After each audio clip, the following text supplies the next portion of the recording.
નમસ્કાર વિદ્યાર્થી મિત્રો, હું આજે અર્ચના વિદ્યા ભવન તરફથી આપ સૌને આપનો આજનો વિષય સામાજિક વિજ્ઞાન અને એમાં પણ પ્રકરણ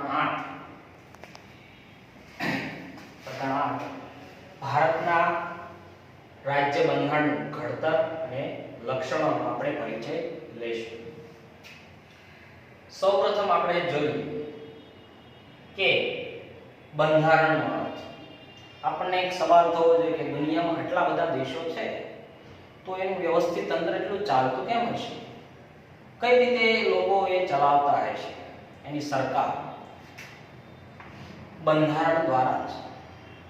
બંધારણ એટલે એ દેશના કાયદા કાનૂન। આપણે વ્યાખ્યાનો ઊંડાણથી અર્થ સમજીએ કે કોઈ પણ દેશનું શાસન ચલાવવા માટે ઘડવામાં આવેલા નિયમોના વ્યવસ્થિત સંગ્રહને દેશનું બંધારણ કહેવામાં આવે છે। નિયમો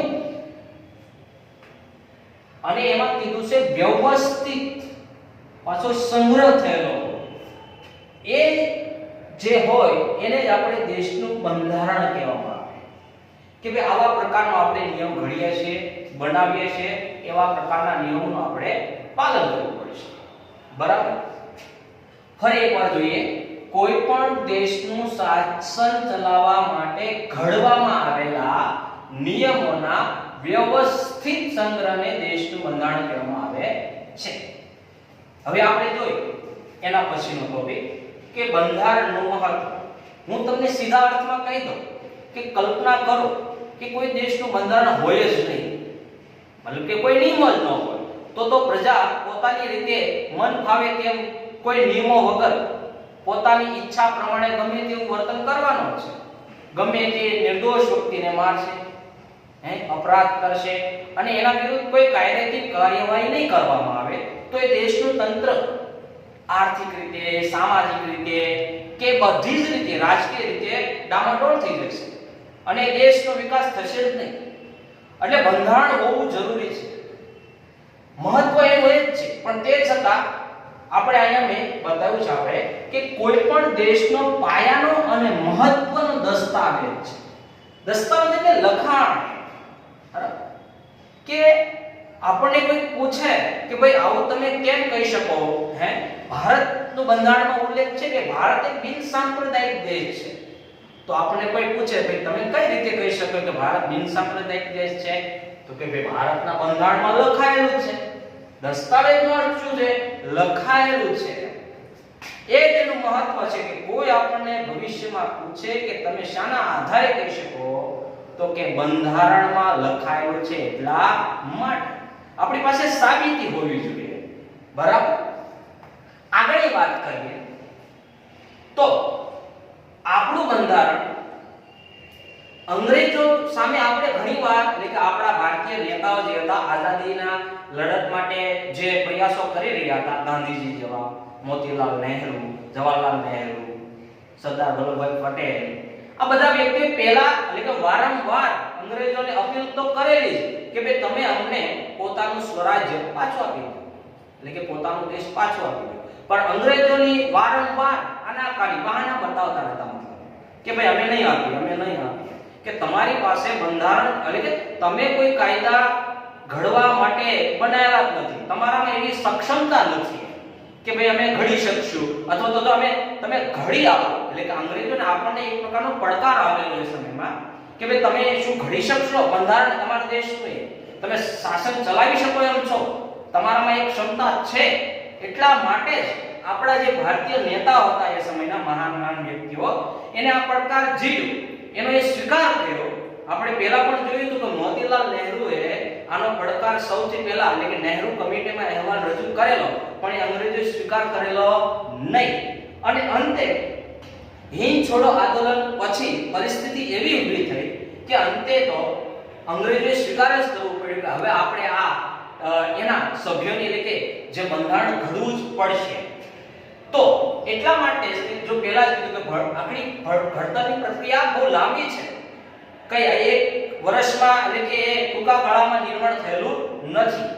બ્રિટિશ સરકારે એટલે કે પહેલા પણ મેં કીધું છે બરાબર કે પહેલા એ આનાકાની જ કરતી હતી, બહાના બતાવતી હતી, પણ અંતે એને 25 માર્ચ 1946 ના રોજ 3 સભ્યોની કેબિનેટ મિશન એટલે કે એવા સભ્યોને એને નિમાણા કે એ સભાની રચના કરે. હું બંધારણ ઘડવા માટે સભાની રચના એની. હવે આ 3 વ્યક્તિઓ દ્વારા બરાબર એ 3 વ્યક્તિઓ દ્વારા જે અંગ્રેજોએ નિમેલા એ 3 વ્યક્તિઓ દ્વારા આપણા ભારતના 385 સભ્યોને એટલે કે સિલેક્ટ કર્યા, નક્કી કર્યા કે ભાઈ તમે આટલા લોકો વિચારો કે બંધારણ કેવા પ્રકારનું ઘડાવવું જોઈએ બરાબર. એટલે એ 3 વ્યક્તિ દ્વારા 385 સભ્યો ના નક્કી થયું બરાબર. હવે એમાં આપણે જોઈએ કે 385 એટલે કોઈ એક પ્રદેશના નહીં બરાબર.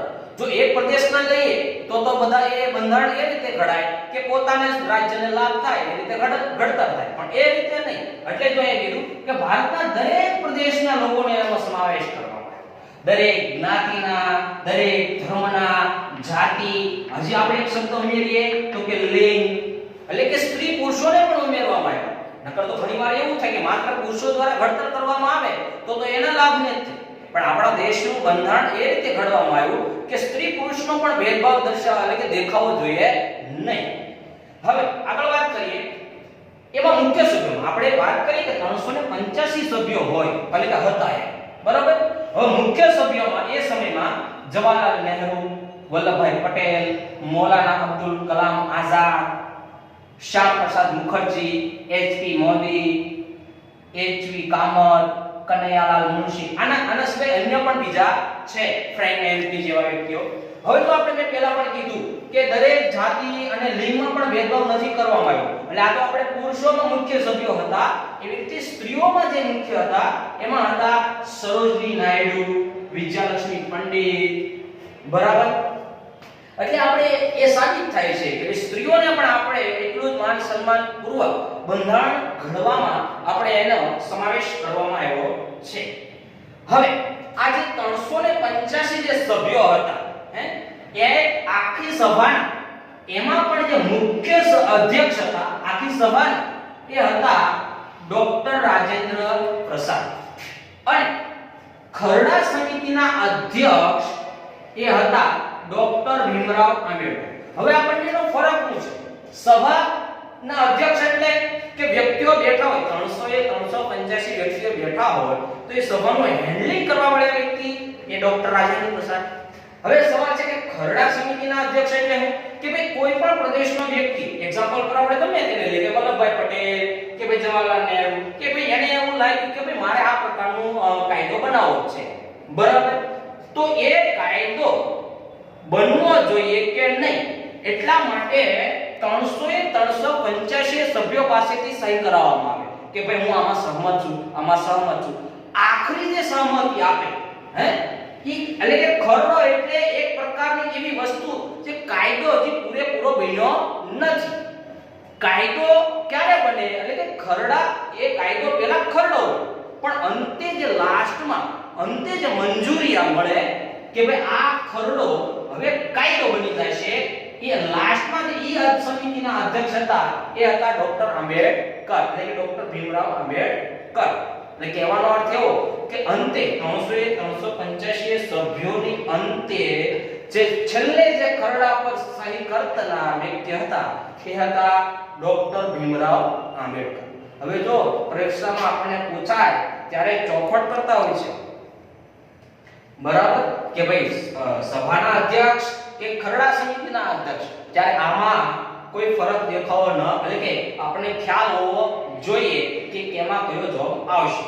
આગળની વાત કરીએ તો હવે કે કામગીરીની શરૂઆત ક્યારે થઈ તો કે 9/12/1946 ના રોજ. મેં પહેલા પણ કીધું કે પહેલા સભ્યો નિમ્યા ત્યારે 25 માર્ચ 1946 હતી. એના પછીનો સમય કેટલો છે 9/12/1946 બરાબર.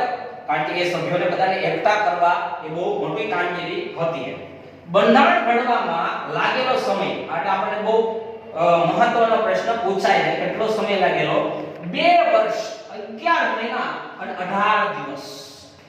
બરાબર, એટલા સમય લાગેલો. હવે કુલ મળેલી બેઠકો આપણે જોઈએ કે 166 બેઠકો. કહેવાનો અર્થ કે આ 385 વ્યક્તિઓ 166 વાર ત્યાં આવેલા. બરાબર, જે આપણું ભારતનું બંધારણ ઘડાણું, બરાબર, દિલ્હીમાં. બરાબર, તો 166 વાર આવેલા અને પછી કંઈક સુધારો લાગે તો ફરી પાછા જાય, ફરી પાછા આવે. એમ એ લોકોએ બંધારણ ઘડવામાં કેટલો પુરુષાર્થ કરેલો. બરાબર, આગળ વાત કરીએ તો એમાં અનુચ્છેદ એટલે કે બંધારણની ઘડતર પૂર્ણ થયું ત્યારબાદ અનુચ્છેદ એટલે કે કલમોની આપણે વાત કરીએ 461 કલમોનો સમાવેશ કરવામાં આવ્યો. અને વિભાગ કહીએ એટલે કે પરિશિષ્ટ તો 12 પરિશિષ્ટમાં એટલે કે 12 વિભાગમાં વહેંચાયેલું છે. અને કામગીરીની પૂર્ણાહુતિ એટલે કે બંધારણ ઘડવાની પૂર્ણાહુતિ ક્યારે થઈ?